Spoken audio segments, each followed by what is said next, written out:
White uniforms, pinstripes today, the purple P on the left pec, the black numbers on the right lower oblique. And they've got the purple socks going today. It's a bit chilly, 52 degrees, feels like ahead in the hitters count 2-1. Stadium lights have already flickered on here at Joe Edsall Field. Neville stays away from the pitch from Umwant, 3-1. 325 down the corners here at Joe Edsall Field, 369 in left center, 367 in right center, and 388 at the deepest part of the ballpark. Neville will get on with a 5-pitch walk to open up our game. Books for the Ducks. Top 10 in ABs, he's at 799, 219 career hits as well, 54 doubles. Second all-time in RBI with 155. He's 4 away from taking over the top spot from Tanner Smith. Middle infielders playing for double play depth. By Nolan there, gives up a big home run and then comes back. And sometimes that's what a young cat needs, just to knock the rust off or knock the nervous off. Came out and executed some pitches here. Now, you've always talked about not compounding negatives, and that's a great way to come back after giving up the home run. Yeah, the key to this game, and just like golf, is you have to respond to the... Your DH, Doyle Kane, man's first base. He'll be batting 5th. Curtis Hebert out in center field after being named the National Pitcher of the Week, mind you. Tolia bats 7th, manning 3rd base. Landwehr over at 2nd, batting 8th. And then Nidowitz will be your 9-hole hitter. Umwant delivers a strike at the knees to Howard. Open up this at-bat 0-1. It's 4th best in the West Coast Conference. Full count delivery. Puts this one in the air into shallow left field. Arrows in Maloney. Arrows will call off Maloney and make the catch before reaching the foul line. Howard will be retired on the flyout. Defensively for the Ducks out in the field, Arrows will be your left fielder. Neville is out in center. Stinson is your right fielder. Garrotti, Maloney, Cooney, and Walsh will be your infield from left to right, and then Berkeley maybe. I think he just thought it was going to float to him. He got it off the end of the bat. You see, he's even jogging towards first until he noticed that ball go off the heel of Neville. Now, I was just about ready to give him some props for a great base running rep. Any ball that you hit to the outfield, you're supposed to run a double until it's not a double, and he just must really run because he had the afterburners on. And he's going to pick up another hit. That's his 8th of the season and add an RBI to it. Bean rounds 2nd, heading towards 3rd, and Swigart comes through, cutting the lead down to 1 with the RBI single.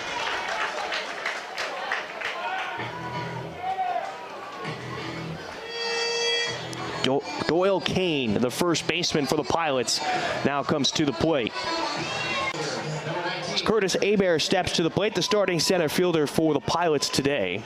Junior's just making his 16th start out in the field. He's hitting .245 this year with 13 hits, 8 RBI, 3 home runs, including 1 on Sunday that helped the Pilots clinch the series against LMU.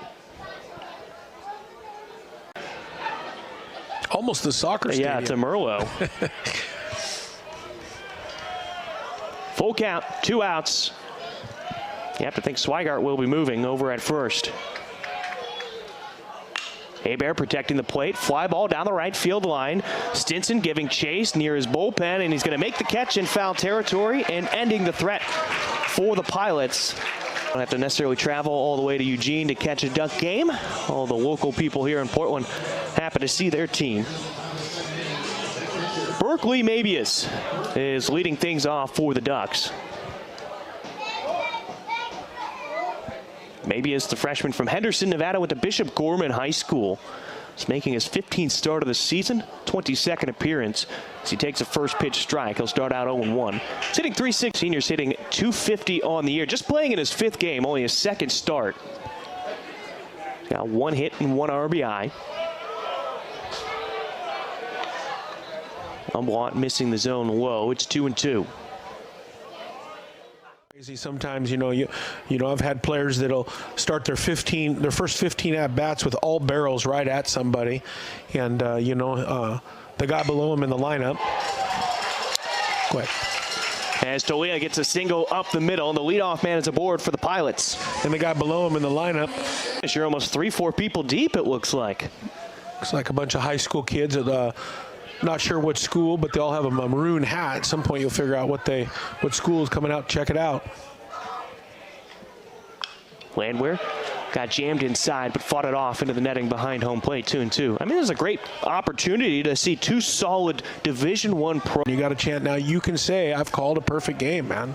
It's cool. That was incredible. As Cody Nidowitz, the freshman transfer from UC Santa Barbara, is hitting .355 on the year.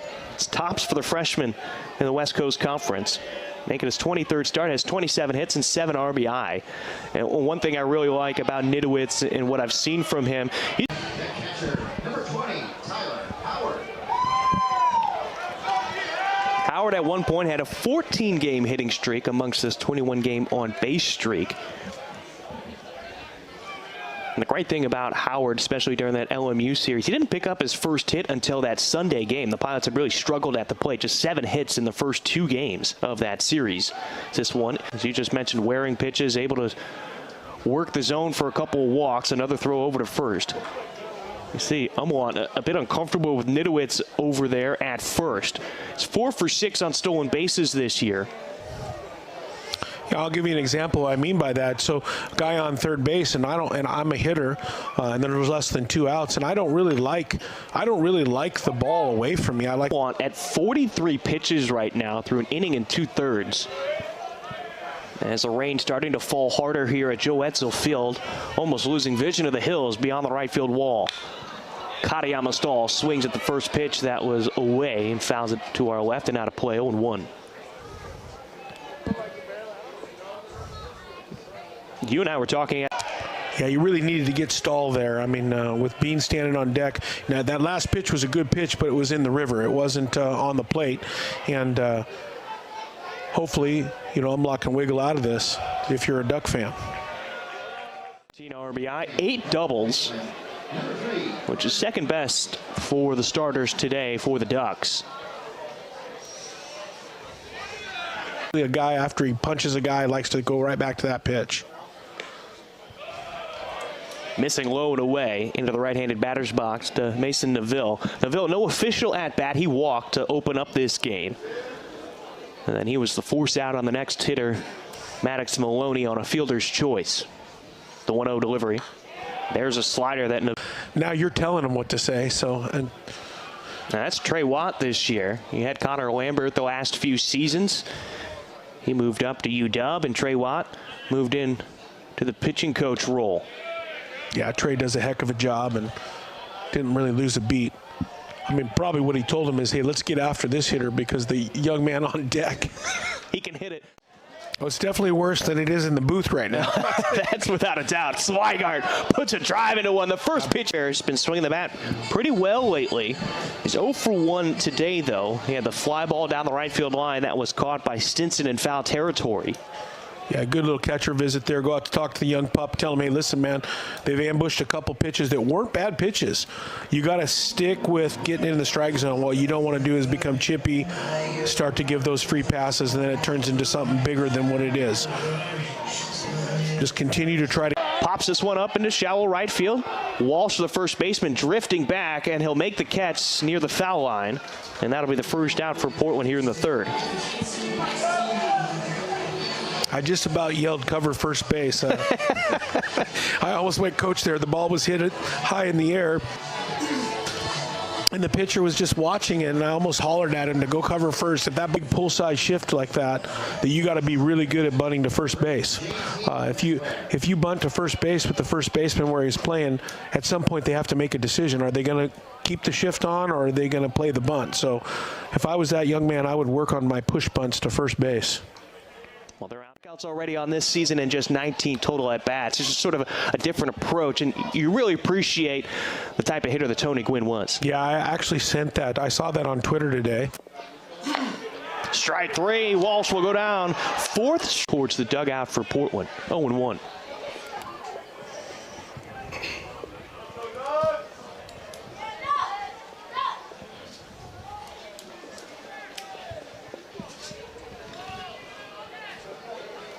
The 0-1 delivery. Looked like change. Look at that last pitch. Number 20, Parker Stinson. I think the pitching staff right now for Portland's done a good job trying to keep these and now he's kind of doing both and playing a lot of innings. The Pilots are lucky to have some good catching, no doubt. The 1-1 squaring the bunt, pulling it back. And it looked like Todd Ellis wanted to call a strike, but calls it a ball, 2-1. There's a slight flinch after that pitch got in there. Squaring the bunt. But you had Tolia playing back at third. You think maybe if you softly put it down the third baseline, you can sneak away with an infield hit. Any way you can, right? I mean, makes me think of a former Mount Hood Saint that was a great duck, Riku Nishida. And Riku was known to do 2-out bunts all the time. He turned into a...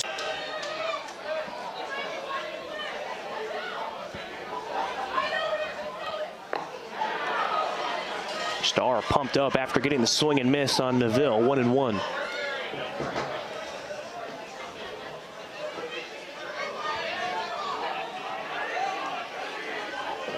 There's some wind blowing, just slightly coming in.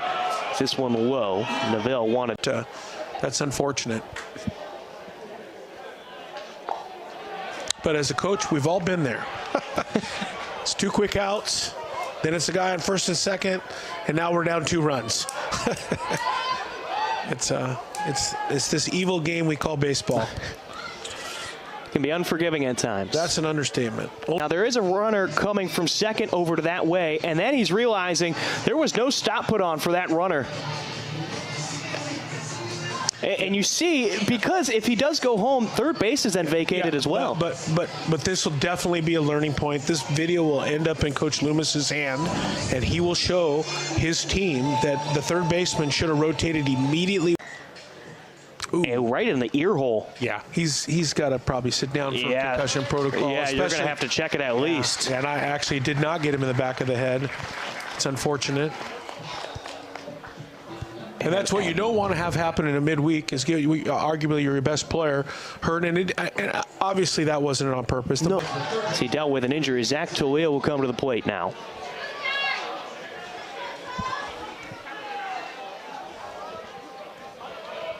Tolia so far today is 1 for 2. Got underneath that one, 0-1 on the swing and miss.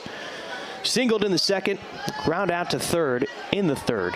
Least favorite soundbite at a baseball game is the fake broken glass on every foul ball. Oh, well, we haven't had one today. That is a common occurrence here at Joe Etzel Field. As Landwehr pulls this one, and they're going to say a foul ball, according to Todd Ellis. Randy Sutton is set up in the middle of the field, up 2 runs in the top of the 5th. Jordan missing the zone to the left-handed bat, 1-0. Natural thing, you move, and unfortunately you always move into it. As Chase stays alive at the plate.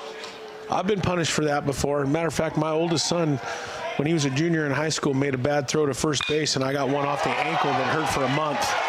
Meggers worked his tail off all summer long, and it's fun to see him have success on the field. And 2-0 on arrows. You're starting to hear those Duck fans get a bit rowdy with another pickoff attempt over at first. Meggers is... as the Ducks fans trying to do their best Texas A&M impression. And that'll be a 4-pitch walk after the home run. Here comes Coach Loomis. There's going to be a pitching change. And you're right. Arm. The guy came from the bullpen. There's been runs scored.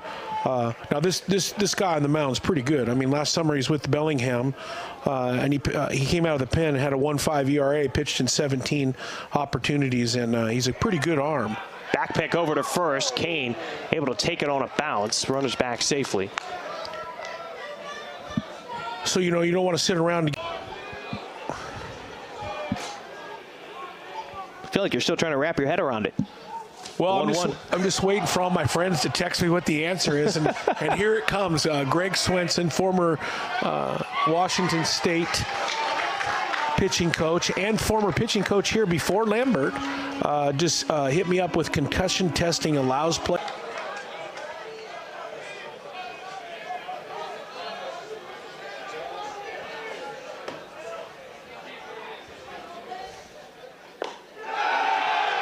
That was off the plate, almost over the white line of the right-handed batter's box. As much as the Duck fans wanted a strike there, it's 1-2. Yeah, Todd's done a very good job with that tonight. But talking to Coach Loomis, he said out of the bright spots from the bullpen and the young arms, he's really impressed with what Swigard's been able to do, both at the plate and on the rubber. Starts out 1-1 on Garrotti. Garrotti loses the bat and almost ends up. 6 innings in the cold dugout, and then here comes a Scud missile. It always finds the guy off the bench, man. It always does. Chase Meggers steps into the plate, or to the plate, I should say. 1 for 3 today. Couple of strikeouts swinging. Did have a single in the 6th. He came around to score on the 2-run home run from Anson Arrows. I will tell you that Jacob Walsh.